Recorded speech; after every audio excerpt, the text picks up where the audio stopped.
Halo teman-teman sekalian, kembali lagi di channel YouTube Antek Saham atau Analisa Teknikal Saham. Pada video kali ini saya akan membagikan kembali analisa 5 saham, yaitu saham BRIS, MMN, Brand BRPT, dan PTRO untuk minggu depan tanggal 3 sampai 7 November 2025.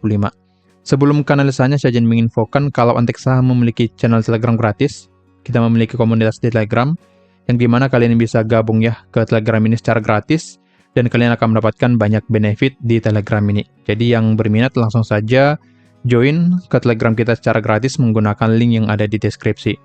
Jika kalian ingin dipandu lebih lanjut, kalian bisa bergabung ke Antek Saham Premium. Benefit yang kalian dapatkan seperti ini ya. Untuk biayanya boleh hubungi saya di Telegram atau hubungi admin melalui link yang ada di deskripsi. Kalian juga bisa bergabung secara gratis. Nantinya kalian akan bergabung ke sini ya, Valbur X Antek Saham. Untuk syaratnya kalian hubungi saja admin. Yang berminat dengan biaya yang murah, hanya 1.000 per hari atau 30.000 per bulan, kalian bisa bergabung menjadi pelanggan di YouTube ya. Dengan biaya ya seperti yang tadi 1.000 per hari atau 30.000 per bulan, kalian akan mendapatkan benefit seperti di layar ini. Jadi caranya kalian langsung klik tombol gabung di YouTube Antek Saham, lalu selesaikan pembayarannya di sana, nanti kalian akan mendapatkan benefit yang ini. Oke, jika ada kendala hubungi saya di Telegram @yusuaal atau hubungi admin melalui link yang ada di deskripsi. Langsung saja ya analisanya, kita mulai dari BRIS atau BRIS. Untuk BRIS pergerakannya yang masih sama ya, seperti sebelumnya. Dan masih sideways di area demand 2460 sampai 2510. Ini demand sampai ke area supply-nya di 2680 dan sampai 2720. Jadi pergerakannya akan cenderung bergerak sideways di area ini, yaitu bergerak bolak-balik. Nah sekarang candlenya di hari Jumat ya, penutupannya menunjukkan candle merah, jadi harusnya BRIS akan turun kembali ke area demand. Setelah mencapai demand akan bergerak naik kembali ke area supply-nya. Oke. Dan di sini juga saya buatkan trading plan di minggu yang lalu, semoga saja dia masuk ya ke area trading plan kita, dan akhirnya kita bisa entry di saham BRIS, dan akhirnya nantinya bisa cuan juga di saham ini. Intinya untuk BRIS, jika ingin menggunakan trading plan ini, kalian tunggu dulu. Kalian menunggu ada candle rejection di area demand. Jika ada candle rejection, baru kalian bisa menggunakan trading plan untuk saham BRIS. Jika belum ada, sebaiknya jangan, karena cukup berisiko jika tidak ada candle rejection di area demand. Bisa saja dia nanti drop ya, dan breakdown area demand, dan akhirnya kita terkena stop loss. Nah, maka dari itu, pentingnya kita memantau pergerakan dari BRIS, dan menunggu ada candle rejection atau candle bullish di area demand-nya. Oke, selama belum breakdown area demand, BRIS akan bergerak naik ke area supply-nya. Ini supply ya. Atau S. Oke. Secara broksum ada jualannya atau ada distribusi di 1 minggu terakhir. Coba kita cek. Dari tanggal 24 ada jualannya. BK, BB, dan yang lainnya. Dan yang beli rata-rata dari broker yang dipakai retail ya. Dan ya, sebelumnya memang sangat bagus ya. Tapi berdasarkan volume di 1 minggu sebelumnya, jadi akan lebih baik kita menunggu ada candle rejection-nya di area demand jika ingin entry di saham BRIS. Jadi pantau dulu bagaimana pergerakan saham BRIS di area demand 2460 sampai 2510. Jika ada rejection baru kita beli. Jika tidak ada, maka jangan dibeli. Oke, apalagi jika breakdown area demand, maka jangan dibeli dulu karena dia bisa drop ya, bahkan turun dan nantinya hit area stop loss di sini. Jadi perhatikan pergerakan saham BRIS di area demand-nya. Lanjut ke saham yang kedua, ada Aman Mineral Internasional. Untuk Aman, di sini sayangnya kita terkena stop loss ya. Dan memang saya infokan juga jika menggunakan trading plan ini kita tunggu adanya candle rejection ya. Nah di hari Senin dia langsung drop ya, drop 6% dan akhirnya terkena stop loss di hari Selasa. Oke, jadi yang sudah entry sebelumnya nggak apa-apa, kita terkena stop loss kurang lebih 6%. Dan kita recover di next trading plan. Oke, nah sekarang posisi Aman sudah memasuki area supportnya lagi ya. Ini menjadi resisten karena sudah di breakdown ya. Dan support, ada 2 support di bawah. Ini juga support ya. Jadi pergerakan dari Aman akan lebih cenderung bergerak sideways di area ini ya. Jadi pantau dulu. Area resisten terdekat 7.300 dan juga support 6650 sampai 6825. Nah, karena di area support sudah ada rejection ya, ada candle bullish. Jadi ada potensi aman akan bergerak naik ke resisten 7300. Setelah mencapai area ini ada potensi dia akan turun kembali karena berdasarkan candle di sini ya. Candle di sini cukup signifikan pergerakan turunnya. Jadi kemungkinan besar setelah mencapai resisten dia akan turun kembali. Tapi jika bisa break resisten 7300, aman akan bergerak naik kembali ke resisten 7675. Jadi perhatikan area resisten di 7300, jika di breakout, aman akan lanjut bergerak naik, tapi jika tidak, aman akan turun kembali ke area support 6600 sampai 6800. Secara proxum, kita cek dulu ya. Nah, di sini juga di 1 minggu terakhir ada distribusi ya dari CC dan yang lainnya. Di hari Jumat tanggal 31, ada volume yang masuk ya, YU dengan volume yang besar.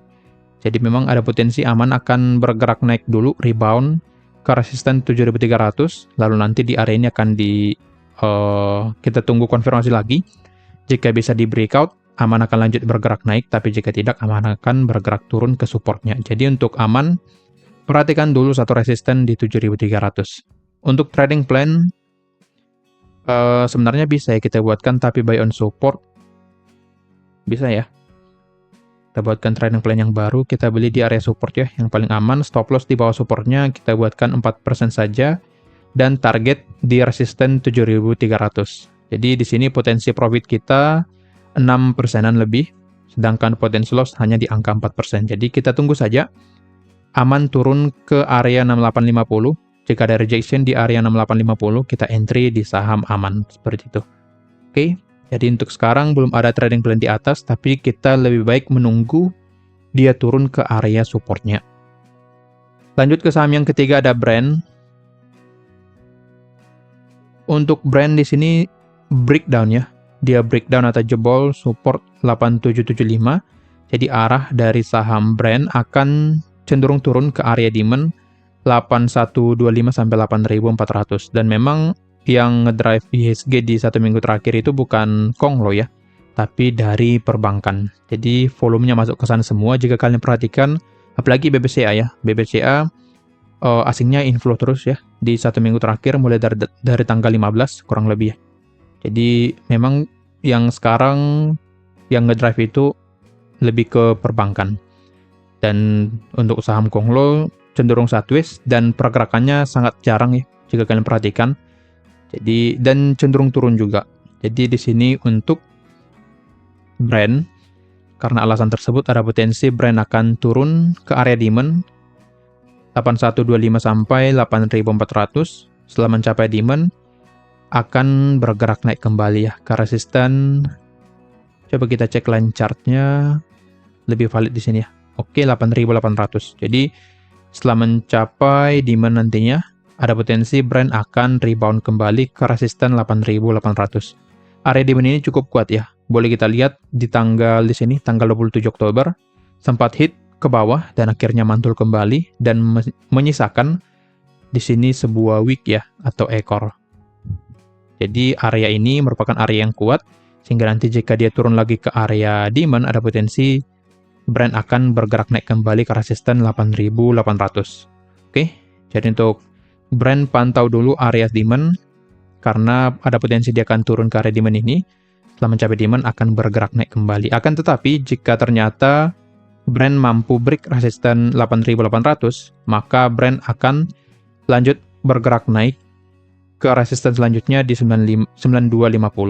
Jadi pantau dulu satu resisten di 8800, jika bisa di breakout, Brand akan lanjut bergerak naik. Tapi jika tidak, Brand akan koreksi ke area demand-nya. Secara proxum, di sini terlihat ada akumulasi ya di tanggal 31. 1 minggu terakhir juga akum ya dari BK AK sangat bagus. 2 minggu terakhir juga ya di sini. BK HP juga ya di sini akumulasi. Dan memang masuk kategori akumulasi ya. Jika kita lihat top satunya BK 110 miliar sedangkan MG 84 miliar. Jadi harusnya Brand masih masuk kategori akumulasi. Oke, jadi Brand masih sangat menarik. Kalian tunggu saja dia turun ke area demand-nya jika ingin entry. Boleh sih kita buat kayaknya trading plan-nya. tapi stop lossnya bisa agak lebar ya.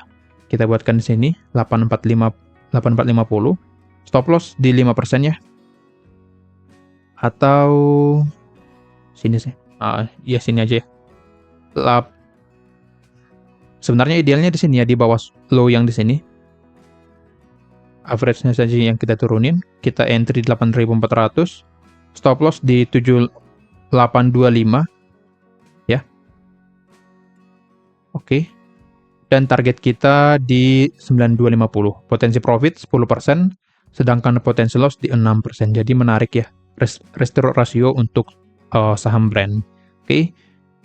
Jadi di sini saya buatkan trading plan karena seperti yang tadi masih ada akumulasi dan area demand ini merupakan area demand yang kuat. Jadi sangat potensi atau brand sangat berpotensi akan mantul di area demand 8125 sampai 8400. Jadi yang ingin entry tunggu dia turun ke area demand dan sampai menandakan adanya candle rejection ya. Jika sudah ada candle rejection baru kita entry di saham brand.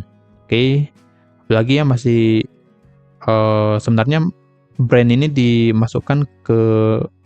dicanangkan ya masuk ke MSCI di November, tapi terkait peraturan terbaru dari MSCI sehingga adanya drop ya di sini. Jadi kita pantau lagi bagaimana nanti news ke depannya. Oke, karena itu sangat mempengaruhi ke saham konglomerasi. Oke, seperti ini untuk trading plan pada saham brand. Dan view saya juga masih akan turun ke area demand dan setelah mencapai demand akan bergerak naik kembali. Lanjut ke saham yang keempat, ada BRPT. BRPT juga kita terkena stop loss ya, karena kita buy di area atas, sedangkan di bawah masih ada area demand-nya. Dan juga sebelumnya sudah sempat saya infokan, kalau ada divergence, tapi saya malah buy di sini. Jadi ya memang agak kurang disiplin ya waktu itu. Oke, di sini kita hapus dulu beberapa karena terlalu banyak ya. Di sini jika kalian lihat BRPT membuat pola downtrend ya. Membuat pola downtrend di second trendnya, tapi secara trend utama masih dalam pergerakan naik ya di sini.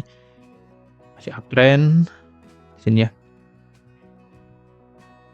Lower low, lower high. Jadi ada potensi BRPT akan turun kembali membuat lower low sekali lagi dan nantinya akan bergerak naik. Jadi view saya pada BRPT akan lebih cenderung bergerak turun selama di bawah resisten 3700 ya, kita gunakan saja resisten di 3700 sini ya, 3770 tepatnya.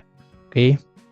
Jadi untuk BRPT selama di bawah 3770 arahnya akan turun jauh ya, bisa ke 2690 sampai 2840 atau area supply yang berubah menjadi sebuah area demand di sini 2850 ya, 2850 ya. Oke, jadi untuk BRPT sebaiknya wait and see dulu karena BRPT potensi bergerak turun ya ke area demand atau bahkan terdekatnya ke support saja di sini. Kita buatkan support 3160. Jadi ada dua target turun. Pertama support 3160, lalu ke demand 2690. Jadi view saya untuk BRPT akan cenderung bergerak turun karena adanya struktur downtrend membuat harga lower high. Dan di sini juga jika kita tarik sebuah trendline ya, ada sebuah support trendline. Nah, seperti ini. Jadi ada potensi besar BRPT akan turun menuju area demand atau terdekat ke support 3160. Jadi lebih baik wait and see dulu, jangan di entry dulu untuk BRPT. Secara Broxom apakah distribusi? Nah, di sini sebenarnya akumulasi dari HP ya. Dari tanggal 17, dari tanggal 3 masih sama, HP, ZP, dan yang lainnya akum, dan masuk kategori akumulasi ya, tapi harganya bergerak turun. Jadi, ya kita wait and see saja sampai nanti secara teknikal ada konfirmasi naik, karena bisa saja saham tersebut diakum terus, tapi harga bergerak turun, itu bisa terjadi di suatu saham. Jadi, tetap kita gabungkan dengan price action-nya, apakah dia sudah akan tanda-tanda bergerak naik, atau malah bergerak turun. Nah, untuk sekarang, tandanya masih akan bergerak turun untuk BRPT karena seperti yang tadi ada pola downtrend. Jadi, lebih baik wait and see sampai nanti secara teknikal mengindikasikan akan ada pergerakan naik, baru kita beli saham ini. Sampai sekarang belum ada, dan terlihat jelas di chart dia masih akan turun karena membuat pola downtrend. Oke, Jadi untuk BRPT view saya akan bergerak turun selama di bawah resisten 3770. Jika ternyata bisa break resisten 3770, BRPT akan bergerak naik kembali ke area 400. Tapi menurut saya belum ke sana. Dan untuk sekarang view-nya cenderung akan bergerak turun dulu. Oke. Lanjut ke saham yang ke-5 atau yang terakhir ada PTRO. Untuk PTRO lebih stabil ya pergerakannya dan cenderung bergerak sideways. Ada dua area sideways. Yang pertama support di area 6000 ya. Ini area demand yang menjadi batas bawah. Ini ya, demand yang menjadi area sideways yang pertama ya. Ini akan saya hapus supportnya ya, tulisan support. Jadi demand dan juga area supply. Ini supply. Oke. Setelah mencapai supply, dia bergerak turun. Dan setelah mencapai demand, dia bergerak naik. Lalu area sideways yang kedua di sini ya. Di support 6.600 dan resisten 7.025. Jadi pergerakannya bisa kalian manfaatkan di area ini. Dan untuk sekarang karena berada di area support 6.600 dan 7.025, maka pergerakannya akan lebih cenderung naik turun di areanya seperti ini. Oke. Tapi jika break resisten, dia akan bergerak ke area supply, naik ke supply. Tapi jika break dan support, dia akan turun ke demand-nya seperti ini. Oke. Jadi untuk pergerakan dari PTRO lebih menarik karena kita bisa manfaatkan entry di area demand ataupun support dan sell di area resisten dan juga supply-nya. Jadi untuk PTRO yang ingin entry tunggu dia memasuki area demand atau support-nya dan jual nanti di area supply ataupun di resistennya. Secara broksum masih ada akumulasi di sini ya. Akumulasi dari tanggal 3 Excel HP ya, lagi-lagi HP yang akum. Oke.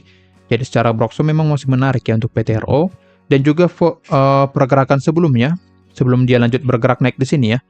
Di sini juga ada pola pergerakan sideways. Jadi dia setelah mencapai seperti ini ya, mencapai supply dia turun, naik, dan akhirnya di breakout ya. Sini di breakout dan akhirnya rally cukup jauh. Sini rally. Dan di sini juga kemungkinan akan seperti itu. Jika dia tembus area atasnya, nah sekarang polanya sedang sideways ya. Naik, turun, naik, turun, naik. Sini turun. Nah jika nanti dia break area atas ya seperti ini, break, maka kemungkinan besar PTRO akan bergerak naik ke area 9.000 sampai 10.000. Tapi jika ternyata yang dijebol area demand-nya, maka PTRO akan bergerak turun ke area bawah. Jadi kalian harus perhatikan, terutama yang sudah entry di PTRO, perhatikan area demand dan juga area supply-nya. Jika dia keluar dari area demand atau breakdown demand, dia akan turun. Tapi jika breakout supply, dia akan lanjut rally dan bergerak naik. Seperti itu. Jadi perhatikan dulu area pergerakan sideways dari PTRO. Secara broksum sih ada akumulasi ya, tapi kita nggak tahu nantinya apakah ternyata dia diturunin atau bahkan dinaikin. Untuk sekarang belum ada tanda-tanda akan bergerak naik dan cenderung bergerak bolak-balik aja di area yang sudah kita tandain. Jadi untuk PTRO seperti ini, best area di area demand ya, tetap di area demand jika kalian ingin entry di PTRO.